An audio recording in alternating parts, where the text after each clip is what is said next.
What is up, guys? I want to say thank you for checking out another one of my videos. Welcome to GuidoSStackin. I figured I'd throw my name in there since lately people have been mispronouncing it like crazy. It is GuidoSStackin, so welcome. Make sure you hit that like button, guys. Make sure you subscribe if you haven't, and make sure to check out my other videos. So today I got asked, what makes silver more expensive or less expensive, and what makes silver go up in value, and what makes silver kind of devalue? And this is a subject that I've touched on in my beginner's guide, but I thought it was a really good segment in that beginner's guide to really kind of hone in on it, because I kind of briefly touched on it. I didn't really go into detail.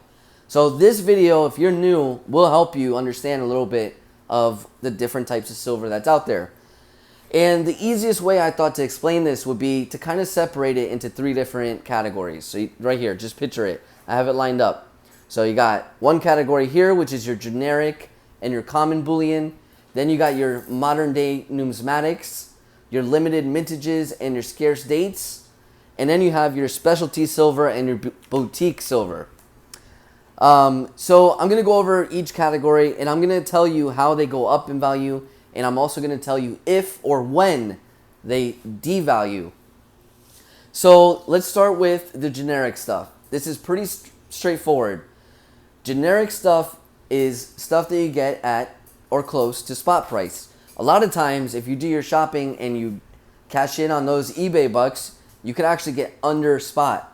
So even though Scottsdale products have somewhat of a premium, I was still able to get this under spot.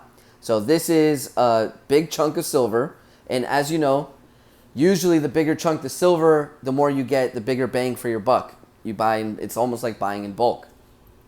And these little 5-ounce bars also have that same quality. Then you have your standard bullion, and there's a point I want to make. There's a reason why I grabbed a maple and an eagle. So just in case you were wondering, what is the difference between 3/9 silver and 4/9 silver? It's really, really simple. There's absolutely no difference. The level of purity makes almost no difference at all.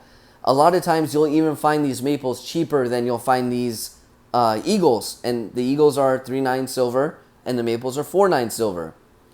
The difference in purity makes no difference in price. It makes no difference at all.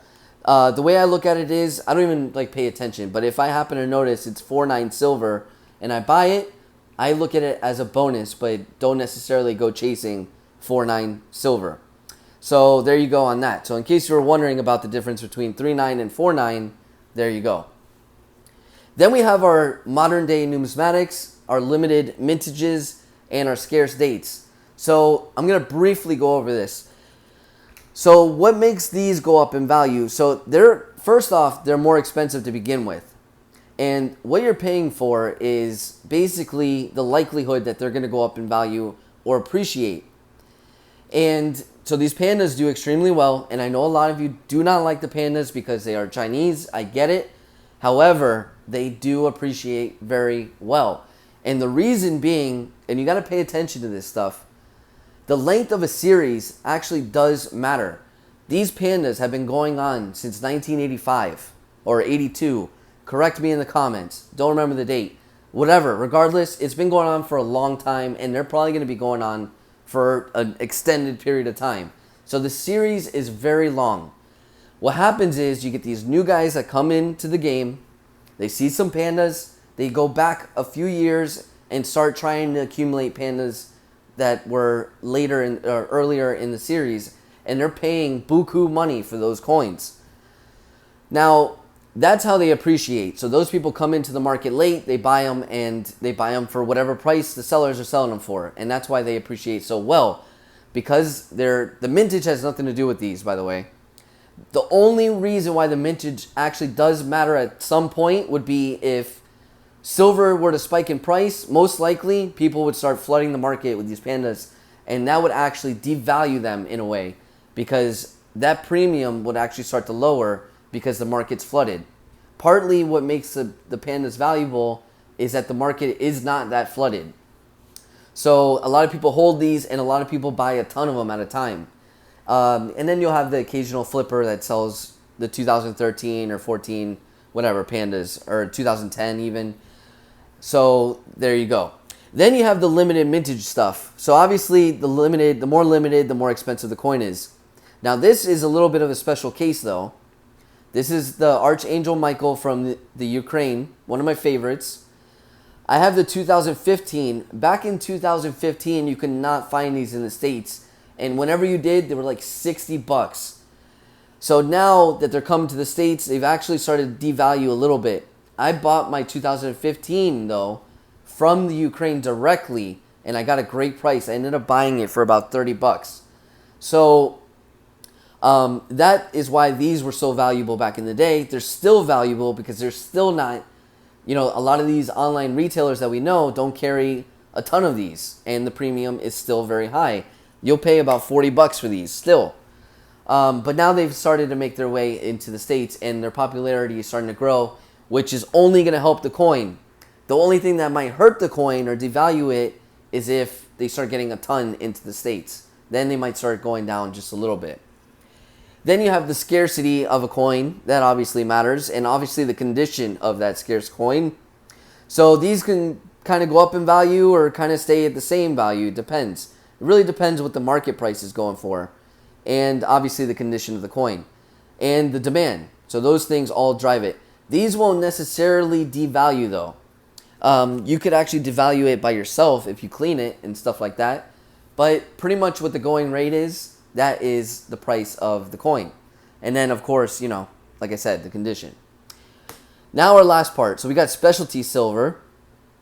And why this is more expensive than, let's say, a bar or something like that, there's work that was put into this bullet. So this is a machine bullet. So they put a machine to this to make it look like a bullet, and there's work put into it. And the same goes for this. This is like a $30-something bullet of silver, 1 ounce. And, I always tell people, as much as silver is an investment, a hedge, a savings account, a security blanket, whatever you want to call your silver, it's also a healthy hobby. And there's nothing wrong with buying the specialty silver. And pretty much like the scarce year stuff, these will hold their value. Whatever the market's going, that's it. They're not really going to go up in price. They're not going to go down in price. The only thing that kind of move it around maybe a little bit would be the price of silver. But pretty much they stay the same price, whatever it is. And same goes for the boutique silver. So boutique silver is like a small mint, or one of the guys in our community making silver. Like you got Silver Dragons that does his pours and stuff like that. And you got Polar Bear Pours that does his stuff too. So you might pay a little extra on this stuff because it's a niche within a niche.